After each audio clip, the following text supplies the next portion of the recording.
Hello and welcome to Jewelry Traits comparison for the Stamina Templar. I'm just going to cut the introduction crap and just go in with it, I think. So firstly we're going to start with 3 robust jewels, nice and simple, and is what I hope everyone is currently running in Dragon Bones on all these Stamina builds.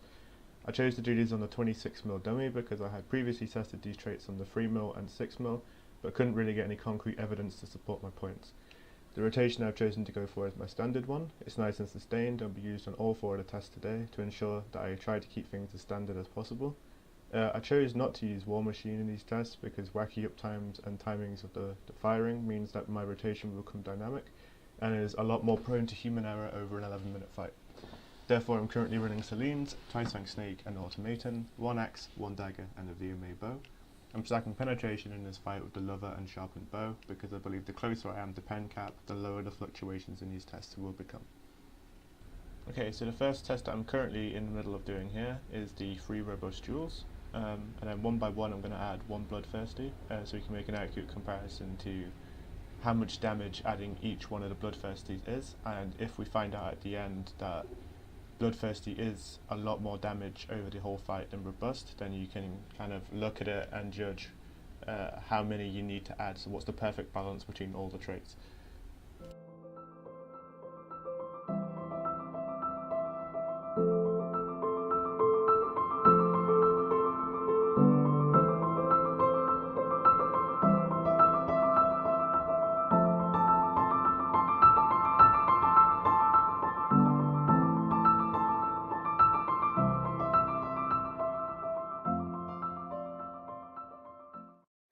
Okay, so now we've slowed down and entered execute phase. The main reason I'm going to slow these clips down for the last about 2 to 3 mil HP is because if you look to the right hand side of the dummy, and I believe in one of the tests I've actually put it just above the health bar by accident, is a live action DPS counter. So the thing about Bloodthirsty is it's a lot of damage in execute phase, so you want to see just how much your damage is going up during execute phase rather than waiting to see what it's like at the end of the fight. And just, yeah, helps you judge for yourself which traits are going to be better for you in different scenarios.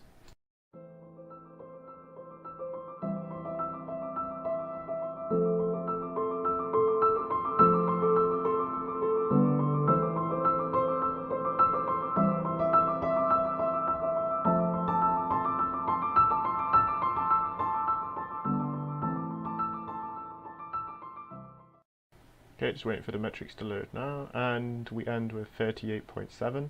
This is pretty standard, and it's a nice base. It's kind of not really increased over the entire fight, which is good.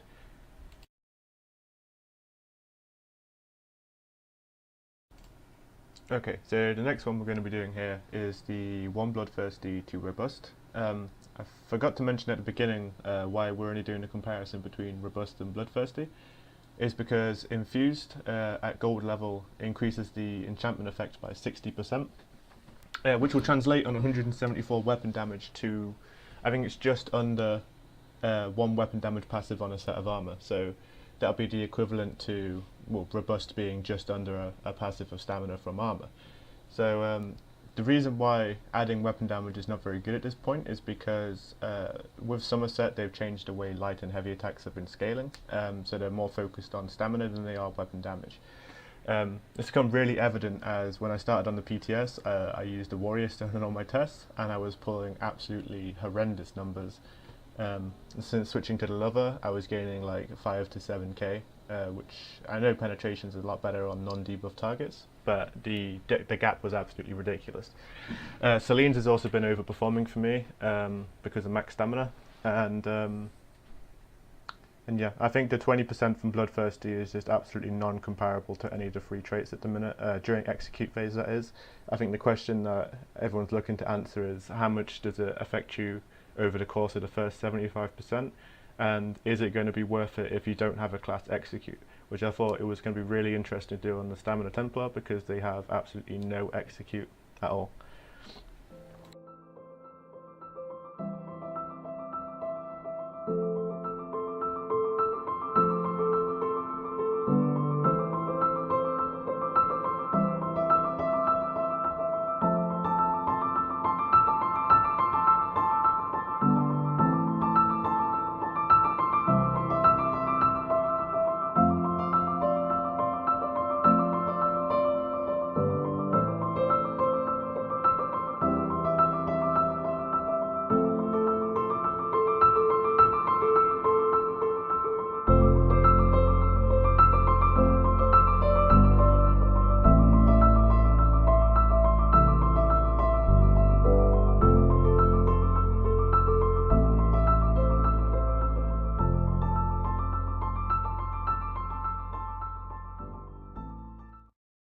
Okay, so we're entering execute phase now, the last few percent.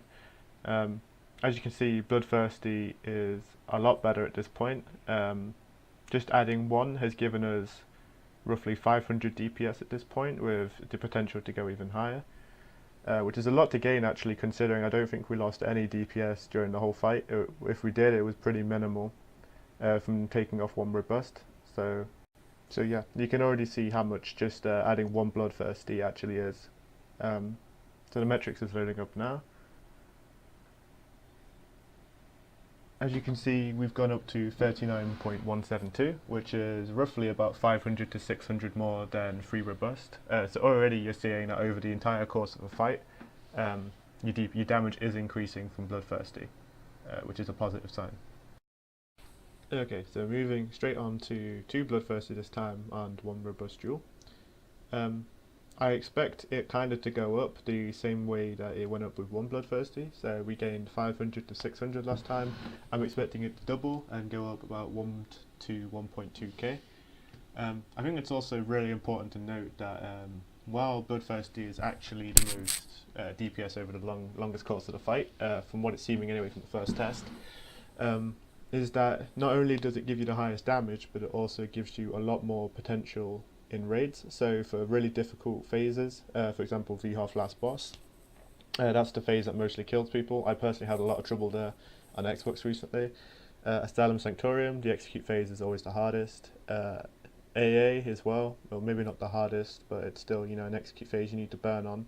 And Hellride last boss. So pretty much every single trial last boss has a really difficult execute phase. So if all DDs are running free Bloodthirsty, it's going to be able to burn things quicker, and you're going to have a lot more. I think it'll be a little bit easier. So like 4th boss vHoF as well, when you've got to burn the middle boss, bombers, everything's going to become a lot easier. And for you to not sacrifice any DPS, in fact you gain DPS over the entire fight, I think it's a little bit broken. They should probably turn down this trait a little bit, just so it's a bit more balanced. You should choose to have more damage in execute, but be punished over the entire fight. So yeah, let's just see how this dummy goes, and we'll get back to it.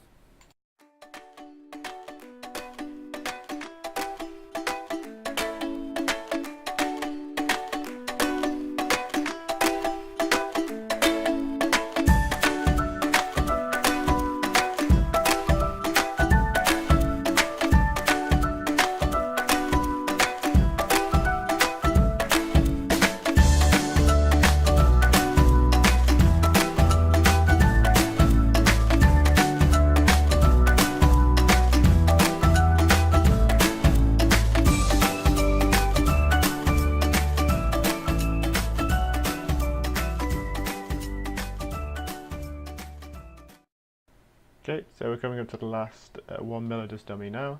You can expect to see the damage have gone up quite considerably, considering we're adding 2 Bloodthirsty duels. But we're to see how much it's actually improved over the entire fight in 1 moment. Just wait for the metrics to come up now. And the final result is 39.767. So that's actually a 550 increase on 1 Bloodthirsty, and is overall 1.067 over the 2 robust. So as you can see, it's kind of adding about 500 to 600 at a time over the course of the entire fight. Okay, so the third and final test, the penultimate one, 3 Bloodthirsty duels, no robust. I'm kind of expecting this to be highest, purely because of the way the previous 3 have gone. Each one increasing the overall DPS by about 500 to 600. I'm kind of expecting it to go the same way again. So anywhere between 40.2 to 40.3, kind of what I'm expecting here. I think another big question that we need to ask now is this set cheese? I've seen a lot of people float that word around on some previous test dummies. I used to think so on the 3 and the 6 mil, thinking, oh right, this set is just because, you know, you're just going to have a higher burst. So anything with a spammable, so anything like bite and jabs, you can just throw in like 9 of them in a row during execute phase of Bloodthirsty up. It's going to inflate your numbers. Or if you're a Nightblade with the execute, same thing again. You just spam like 9 or 10 of those in a row with, you know, 60% from Bloodthirsty. It's going to be insane. But the fact that we've done, you know, an 11-minute fight here nearly 4 times, on 26mm dummy solo. It's kind of averaged out, which is kind of nice, and it's still showing that using the same exact rotor 4 times 11 minutes each, it's still pulling higher numbers. Where you can't throw in your 9 or 10 jabs in a row. You can't just like spam your execute over and over again to inflate the numbers. So I believe these tests are kind of valid, and I imagine it to be a lot more higher as well with classes with an execute. So if you are a Nightblade, then obviously you're going to pull higher numbers with these fully Bloodthirsty than I am now. So it definitely needs a tone down. This is PTS as well, so bear that in mind. If this changes at a later date, try to always keep up to date with the patch notes. Just so you're not using any outdated information. And entering execute phase now. And yeah, let's see how this goes.